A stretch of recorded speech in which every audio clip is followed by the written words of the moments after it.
I think we have three reasons why we have to pay much more close attention to the addiction of porn and masturbation within the church.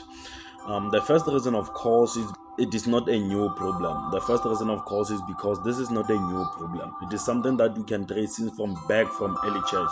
It is something that has been there since from an early church.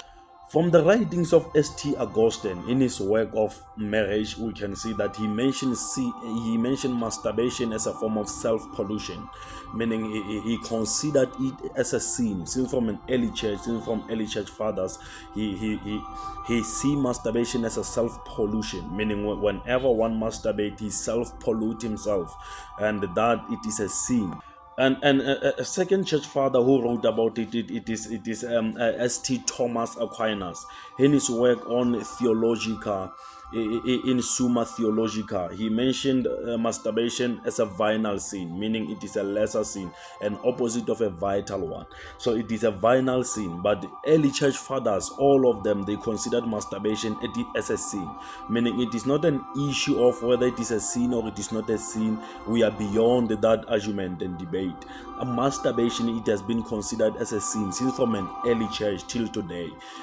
And of course, according to the writings of church councils, according to the Council of Elvira in 309 AD, the church council in Spain addressed the issue of masturbation, declaring it as a sin punishable by temporary excommunication. So, since from early church fathers and early church councils, the masturbation has always been considered as a sin. There has never been a defense against masturbation as a normal thing for human beings, but it is always been considered. And another council, which is the Council of Ankara in 314 AD, this council in modern Turkey also discussed masturbation, recommending a period of penance for those who engaged in it. So there has never been a time where masturbation is considered as something that is normal. It has always been considered as a sin.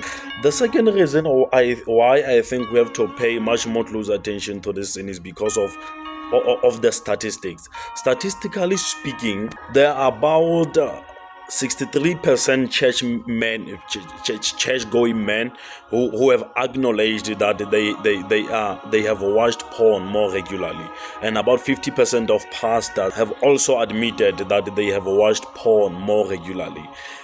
So in total statistics of all church-going men and all pagan men, about 95% of them have acknowledged that they have once masturbated and watched porn. About 95 of them. So meaning this is a pandemic within a church. It is something that we need to pay close attention to. It's something that we really need to address. It's something that really have to be taught within the church, to liberate young men, to liberate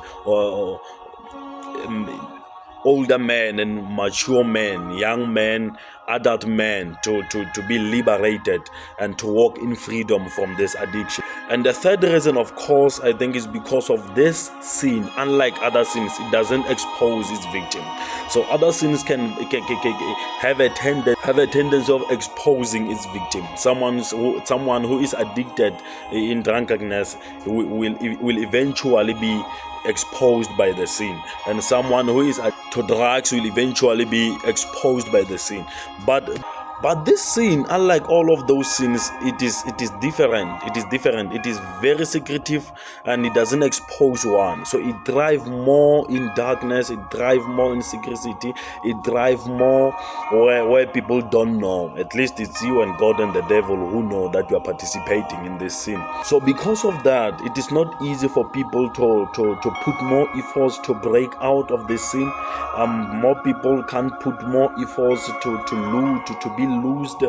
So this sin has become a pandemic within a church, and therefore I think because of those three reasons, we have to pay much more close attention to the sin and address it within the church and normalize the sin so that people can break out, confess it to one another, and people can be liberated.